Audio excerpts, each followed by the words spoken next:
Hello YouTube, this is Austin here, Satsu 5, and I got a review for you today. Now, a little disclaimer beforehand, these are not my knives, these are my brother's knives. And a lot of the experience I have with these knives are through my brother. I have chopped with them and cut with them. I never actually EDC'd them. Partly because it's illegal to carry them where I live, but we got a good bit of work out of them in our testing videos. A lot of times when we're testing buoys or kukris, my brother, frankly, what he uses these for is when he's doing yard work.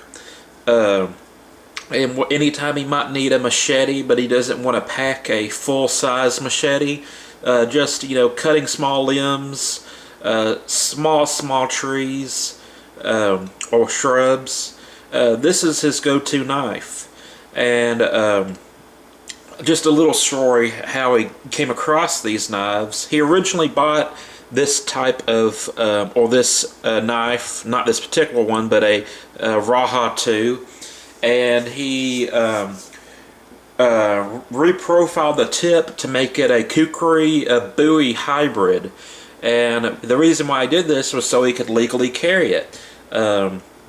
He cut it down to 5.5 inches and gave it a kind of a clipped point, and it had the recoil, and it was a very sexy looking knife. But he found that it just wasn't worth it, or it wasn't what he expected. It was a sexy knife, but you lost some of its functionality by shorting the blade, and it just wasn't as cool as the original knife. He posted a video showing his modification, and someone online said, hey, if I send you my knife, can you do this modification on my knife? And my brother said, well, I'll tell you what, we'll just trade knives. You give me your Rajah and I'll send you my Rajah, or it might be Rajah. I say Rajah because down here in the South, Spanish is pretty prevalent, so I'm used to pronouncing the J as a H, but it's probably Rajah or Ja or something like that. But forgive me if I call it Rajah and you don't know what I'm talking about. But he said, we'll trade knives. I'll keep the unmodified one. You take my modified one, and we'll call it even. So that's how he got this knife. Now you're probably looking at this knife right here and thinking, what is that? If you're not in the loop, you probably realize that this is not a catalog item. You cannot buy that knife, or at least anymore you can't buy it. It was a limited production blackout Rajah, and it's well, I call it blackout. It has a black Teflon coated blade, but it does not have a black hardware. I can't say the word. Screws. It doesn't have a black pivot or screws or fasteners or stop pins. And it's a very cool knife, but I wish they call it the blackout Rajah or Rajah. Has a black locking level, but back triad lock, but I wish the hardware was blacked out as well. But I thought I would show this knife just because it's cool to look at. You can see that some of the Teflon coating has came off a little bit. But let's talk about the knife.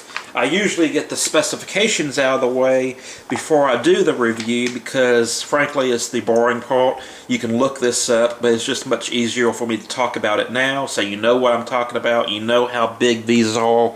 So, yes, the Rajah or Rajah 2 is 13.4 ounces. This is according to the catalog because my scale does not weigh things that heavy. It's 4.8 millimeters thick, and it has a 6-inch blade, and its overall is 14 inches. It's a pretty hefty knife. It's illegal to carry in Texas unless you're camping or hunting or doing some kind of legal activity that would require you to have that big of a knife. So you can't just carry it around town. But like I said, my brother often carries it or uses it when he's, going to be chopping, a small limb. Well, not too small. It can handle stuff about that thick, maybe a little bit like that thick if you spend a little bit of time on it. It's a very efficient chopper for a folding knife. And you'll hear my brother say it and you'll hear me say it. This is the only legitimate folding kukri. Don't be fooled by other imitators. There's other people who make folding kukri shaped objects that have the recurve, blade shape of a kukri. But this is the only one that actually chops somewhat like a kukri. And keep in mind, it's not going to chop anything like a full-size kukri. It's not going to chop like the Gorka kukri or the kukri machete or the Nepali kukris. But this thing chops way out of proportion to its size. And I've experienced this. I think it was the Battle of the Kukri video that we filmed. We were chopping bamboo and stuff, and this kukri was doing almost as well relative to size as the Nepali kukris. And I got video on that series, or that particular video.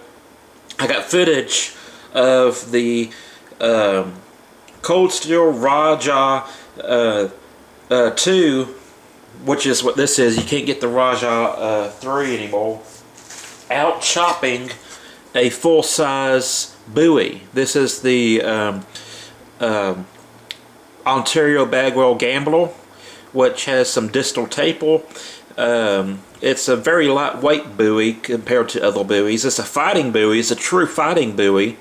But this folding knife out-chopped this on the coconut. And if you haven't seen the video, you'll have to see the video to really appreciate it. I might link it in the description box if I remember to after uploading the video. But I chose coconut to test a century removal technique where it is said that Gorkhas, the warriors, would sneak up behind sentries or bad people or enemies and split their skull or cut their head off in order to kill them silently. And this is a way more efficient way of taking out sentries or guards than the Fairbairn Sykes method, which is a very scary thing to do. Basically, you only use this blade as for demonstration, but Fairbairn Sykes method, you're using a double-edged blade. You mask the person's mouth. You're actually at this point grappling with them. You insert this right behind the esophagus and push forward, cutting the carotid arteries in the esophagus and jugular and all that nice stuff. So the Gorka method is actually much more efficient. You don't have to touch the guy. You just sneak behind him, swing your kukri, and it splits skulls. It's very good at what it does. So I wanted to test this. I knew the kukris would be able to do it, but Bill Bagwell says that a well-made buoy could do it. And this buoy is very well balanced, but it's a lightweight buoy compared to the Laredo buoy or the Natchez buoy. It's very lightweight, it's very fast, but it's meant for speed, not necessarily cleaving power.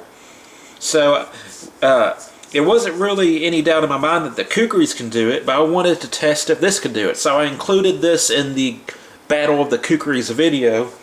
And this thing did split skulls, or coconuts, because I don't have Ivan heads, can't afford Ivan heads. This thing did do it to a certain extent, but it wasn't that good. which I'm still very pleased with this Bagwell buoy, or this Ontario Bagwell buoy.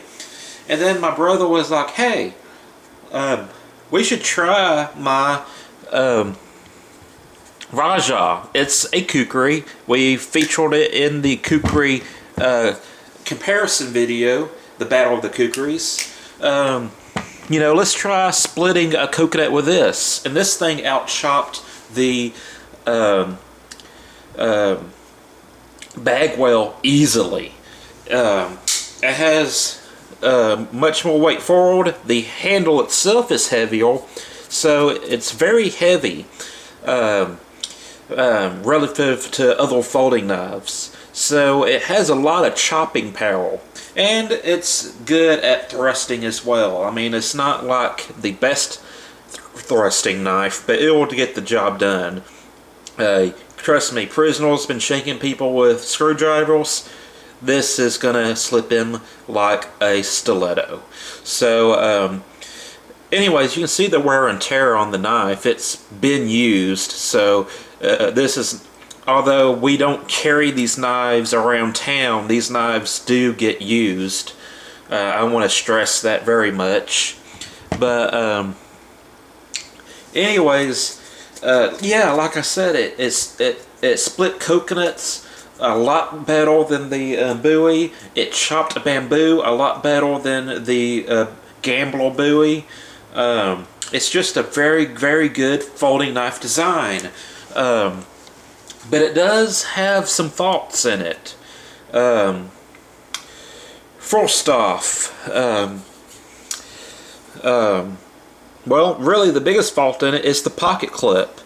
Here was a shot at the pocket clip, and there is well, it's not reversible. It comes with two different pocket clips, and you can, depending if you're left-handed or right-handed, or want to draw it in reverse grip, I don't know why you would want to do that, but you can put the pocket clip on the corresponding side that you want to draw the knife on. And you notice something. The pocket clip, where the pocket clip is drilled and tapped, this location, its position, is not recessed. Which, let's see if I have a knife that has a recessed pocket clip. There we go. See how that's set into the G10? This is corduroy back, by the way, fiberglass reinforced, whatever. But this is recessed in. Let me show you what that does. This pocket clip has no play or wiggle side to side. Let me show you what happens when you apply the same amount of force on this very long pocket clip. You can see that it wiggles side to side. It has 3 points of contact where it's drilled, tapped, and screwed, but it wiggles and it moves. And it's not because the pocket clip isn't attached tightly, it's just because it's not recessed, and it's a very long pocket clip, and it's just a relatively bad pocket clip design on a Cold Steel's part. Don't get me wrong, I love the knife. It's a good knife design, but the pocket clip could have had a little bit more thought put into it. And this isn't unique to this particular knife. Let me show you this limited production pocket kukri, or Rajah 2. This one doesn't have as much use because it is more rare. It's not, you can't just get it like this other one. But look, it also has that same play into it. It has that wiggle. It slides around. So that, to me, that's very undesirable. Cold Steel makes awesome knives. No, they don't bat 1,000. But they make good products, but I wish they would have recessed this pocket clip, and I feel that would have solved a lot of the problems.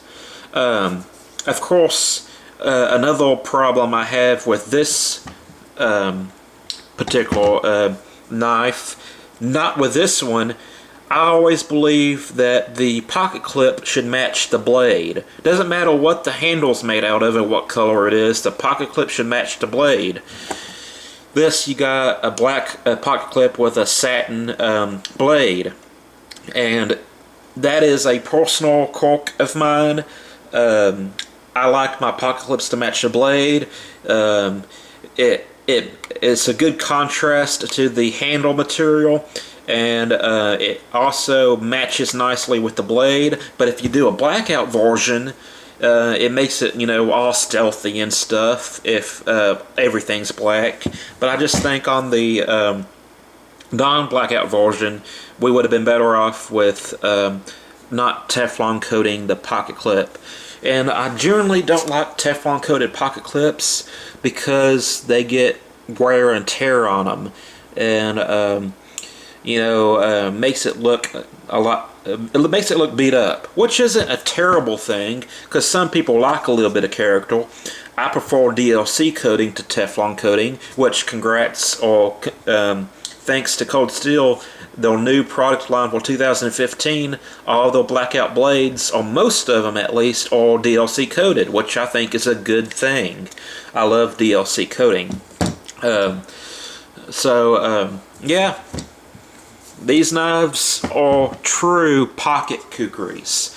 They are good self-defense knives. They're going to come out with authority thanks to the thumb plate, which allows you to open it with either your thumb or by snagging it on your pocket. Another thing that you need to realize, and don't get me wrong, I like karambits and stuff, and this isn't exactly a small tactical knife or self-defense knife, but if you have a 5.5-inch photo, a 6-inch photo, a 7.5-inch photo like the XL Espada, you get a lot more respect. And I'm not saying flash your knives out, but this is a true statement. If you're ever in that 1 in a million knife-on-knife contact or a self-defense situation, both you and the guy pull out a knife that's about the same size, this big, he's not going to have as much respect for your self-defense knife.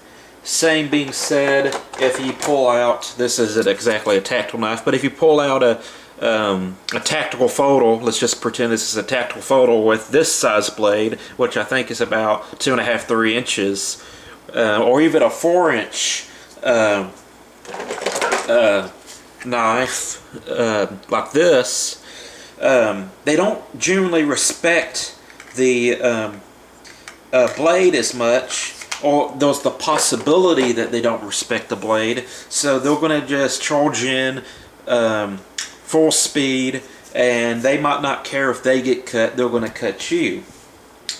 But if you pull out something truly massive, that has the scale factor. And I'm not saying you need to use your knives to scare and intimidate, but I'm just saying when you pull out something that clinks out this loud and is this big, it's a big reality check. All of a sudden, they're not trading small cuts for small cuts. If they can get past this blade, they're going to give you small cuts and you're going to take off a hand. So I'm a big believer in the big fighting photos. Because they have firepower, they have stopping power, they're much easier to carry than my beloved buoys, although I do love carrying buoys when I'm legally able to. But these have concealability, carryability, and stopping power. And if you're ever able to pull your knife out before the other guy closes the distance, it's going to be a reality check, and he's going to have fear if he's not on drugs, which hopefully they're not on drugs, because if they're on PCP, it really doesn't matter what you pull out. You can pull out a 12-gauge shotgun, they're still going to be running at you. They don't care. But yeah, before I go any further, let me talk about the price. This knife from catalog is $147.99. To me, that is a steal. I wouldn't pay that. I wouldn't buy Cold Steel knives directly from the factory if I can help it, because you're always going to get it cheaper from Blade HQ or KnifeWorks.com or Amazon. They're going to be a lot more affordable from those websites than going from the factory website. But to me, that MSRP price is a well priced item. It's a good price for this item as an MSRP. It's not overpriced. You're getting a lot of knife for the money. You get the triad locking mechanism, which has proven to be a lot stronger than majority of the knives that are being made today. Custom production is a lot stronger than the axis lock. It's much stronger than the compression lock. I think it's stronger than the ball bearing lock from Spyderco. And oh yes, it is also stronger than the Paralock from Spyderco, which Spyderco used the Paralock as their answer in the arms race to this, and this proves to be stronger. Yes, this is stronger than a Balisong. I'll show you that not all Balisongs are made of stainless steel, titanium, or whatnot. These are very small pins, and I love this knife. It's a very strong. It's not going to fold on me, but it's not as strong as the Triad lock. So just because it's a Balisong doesn't mean that it's the world's strongest folding knife mechanism. It might not fold on you, but it will break on you before this breaks on you. So that's basically it. Cold Steel, I'll show you a picture of it. Also makes a Rajah 3, which is a 3-inch folding knife. Those are serrated and plain edge. And I've owned this knife. I bought it. It was my first Triad lock. I bought it strictly for the purpose of testing the Triad lock. And it's a decent knife. It's good for utility cutting tasks. It thrusts very, very well. It thrust a lot more. Let me rephrase this. It did a better job at thrusting than I thought it was going to do. Empty water bottles. It went all the way through. It was a very smooth locking mechanism or deploying knife. The pivot was very smooth, but it was just, don't get a 3-inch or 4-inch folding kukri. This knife, this curve, this belly is good for possibly skinning animals or cutting rope and stuff or food prep, but it doesn't have the chopping capability that its big brother has. So this knife, if you want a knife shaped like this and you can't legally carry it, this is a decent knife. It's a good knife, but it's not what I would call a self-defense knife or a tactical knife. Possibly a tactical EDC, which I have a whole series on defining different tactical knives, self-defense knives, tactical EDC, fighting photos. I define all of that stuff in that video. But yes, it's $87 from catalog. Good knife, but not necessarily something I want to depend my life on in a back alley. This, like I said, I feel really safe with this knife. If I was legally able to carry it, which I can legally carry it in Arkansas. That's where I carry my Bowie knives and my holdouts and XL espadas and stuff. But in Texas, I'm relegated to 5.5 inches, so I have to carry this, little tiny thing. But anyways, that's the review. I hope you enjoyed it. I would suggest, if you like this knife, to go on Cold Steel's forum and either trade for it or to beg Cold Steel to come out with a DLC coated one that has blacked out hardware.